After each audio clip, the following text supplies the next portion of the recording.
Croyants, non-croyants, amis auditeurs, chers frères et sœurs, que la paix du Seigneur soit sur vous. Vous êtes sur la bonne chaîne, au puits de Jacob. Notre objectif est d'encourager ceux qui sont découragés à reprendre la force en Christ. Et ceux qui ne connaissent pas Dieu, de faire sa connaissance en Jésus-Christ et par Jésus-Christ. Bonne audition.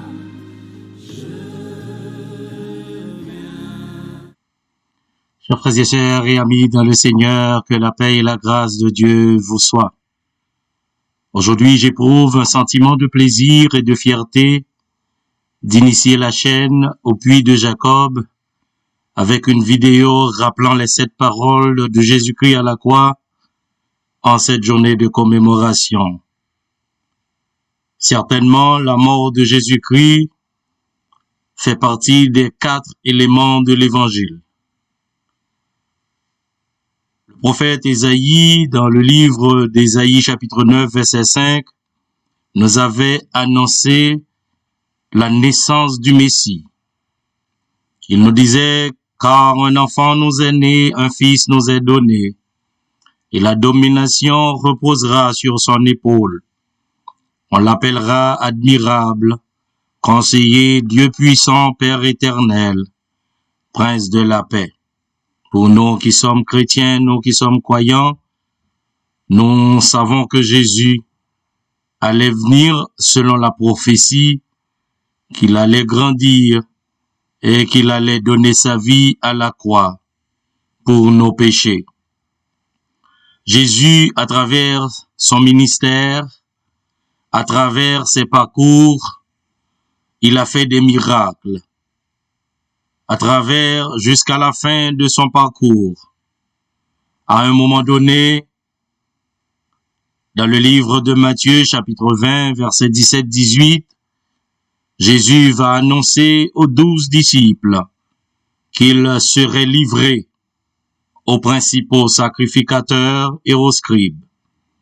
Ils le condamneront à mort et ils le livreront aux païens pour qu'ils se moquent de lui, le battent de verge et le crucifient. Et ce qui nous rassure, c'est que dans ces mêmes déclarations, Jésus a pu confirmer pour les disciples que le 3e jour, il ressusciterait. Donc, dans Matthieu chapitre 26, versets 55 à 56, Jésus a confirmé que sa mort n'était pas une chose qui était survenue de façon aléatoire, mais plutôt c'était très prophétique, c'était dans le plan de Dieu. Et si nous comprenons, c'est comme s'il dit, Monsieur yo, que c'est pas avec force yo, c'est pas avec puissance yo, que vous avez autorité, que vous avez capacité pour capturer, mais c'est parce que c'était dans le plan de Dieu. Eh bien, certainement, nous allons voir les 7 paroles de Jésus. Mais juste avant de les voir, ces 7 déclarations, je vais vous laisser écouter les paroles de ce beau cantique pour la gloire de Dieu.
Nous remercions ce beau morceau de Myria Charles qui nous a fait un beau arrangement que nous avons trouvé sur le site Christ immolé sur la colline. Et je pense que Jésus a dû affronter les douleurs de la croix afin que nos péchés soient pardonnés.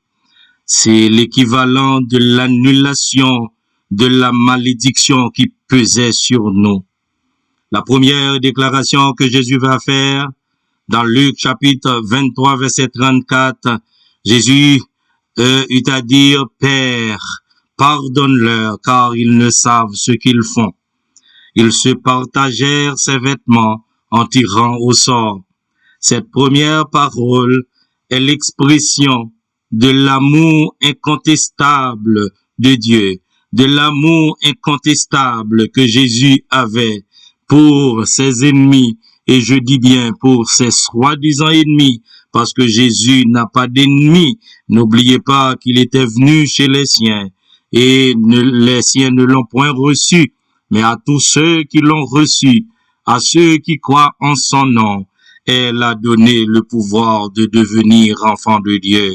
Donc, Jésus-Christ était venu pour l'humanité tout entière. Si on l'a pas reçu, ce n'est pas de sa faute. La deuxième parole à la croix de Golgotha, Luc 23, verset 43, Jésus répondit, « Je te le dis en vérité, aujourd'hui tu seras avec moi dans le paradis. » La confirmation de Jésus à ce brigand, à ce malfaiteur, est le fruit de la conscientisation du brigand. Il a reconnu et accepté qu'il n'est pas un homme bon, qu'il a commis des péchés, contrairement à Jésus, qui lui est divinement saint. Luc chapitre 23, verset 41. La troisième parole, Jésus va dire à Marie, « Femme, voilà ton fils. » Déclaration se trouvant dans Jean chapitre 19, verset 26.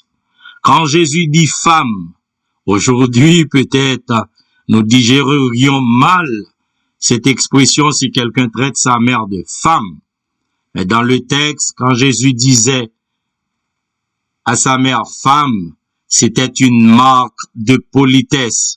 D'ailleurs, ce n'était pas la première fois que Jésus traite à sa mère « femme ». Si vous lisez dans Jean chapitre 2, verset 4, quand Jésus, au moment de son premier miracle aux noces de Cana, quand il n'avait plus de vin, eh bien Jésus traitait sa mère de femme. Au risque de me répéter, dans le livre de Jean, chapitre 2, verset 4. Alors Jésus, à ce moment-là, voulait prendre une distance de l'humain qui est sa mère, de l'autorité de sa mère, de l'autorité de Marie, parce que le ministère de Jésus ne dépendait pas de sa mère, ne dépendait pas de Marie.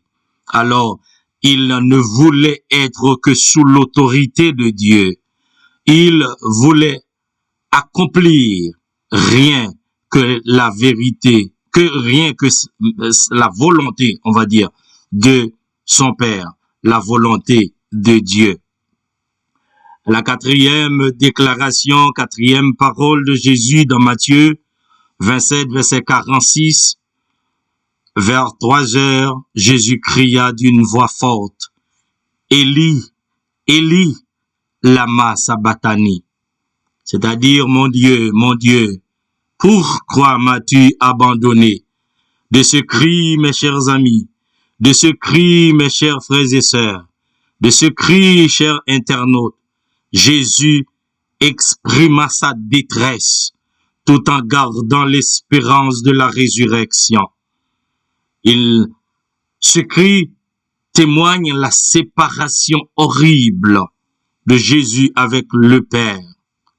Entre-temps, les gens qui étaient là, certains d'entre eux, persistaient dans l'ignorance spirituelle, persistait dans l'ignorance de l'affaire de Dieu, de ce qui se passe dans les lieux très hauts. Quand il s'exclamait, il appelle Élie. Il se moquait de Jésus en disant que Jésus pensait que Élie, le prophète Élie, pouvait venir le délivrer. Mais c'était pas du tout l'esprit, c'était pas du tout ce que Jésus voulait exprimer. À la 5e parole de Jésus-Christ dans Jean 19, verset 28, Jésus va dire « J'ai soif ». Cette expression rappelle, selon le livre de Jean, la rectitude de Jésus à agir fidèlement en toutes choses selon le plan de Dieu. Parce que Jésus voulait accomplir cette prophétie. Dire « j'ai soif », c'était une prophétie et qui a aussi été annoncée et que vous pouvez lire dans Psaume chapitre 69, le verset 21. À la 6e parole, Jésus va dire dans Jean 19, verset 30, « Tout est accompli ». Juste après avoir goûté le vinaigre, Jésus déclara que tout est accompli. Cette déclaration confirme, encore une fois, un esprit de victoire, par le fait même que Jésus a mené sa mission jusqu'au bout. Tout est accompli. Et tout est accompli exprime la fin de la mission de Jésus-Christ sur la terre. La 7e parole, Jésus va dire dans Luc chapitre 23, verset 46, 7e et dernière parole et dernière déclaration. Père, je remets mon esprit entre tes mains. Jésus a rendu sa vie entre les mains du Père, entre les mains de son Père. C'est la manifestation de la confiance absolue de Jésus-Christ dans le Père, le Dieu véritable. Psaume 31, le verset 6. Et, chers frères et sœurs, amis, la mort de Jésus-Christ était une prophétie incontournable. Personne ne pouvait l'empêcher. Le Fils de l'homme est venu pour être livré. Et si je lis textuellement dans Marc chapitre 14, le verset 21, le Fils de l'homme, s'en va selon ce qui est écrit de lui. Mais malheur à l'homme par qui le Fils de l'homme est livré. Mieux vaudrait pour cet homme qu'il ne fût pas né. Aujourd'hui, ne regardons pas nos péchés.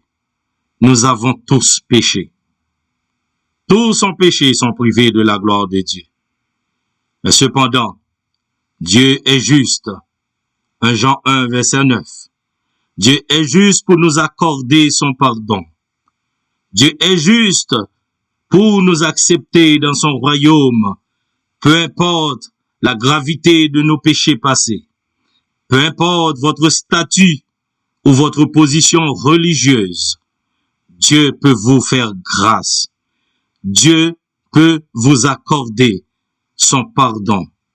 Que vous soyez découragés, la parole de Dieu, Dieu peut vous fortifier.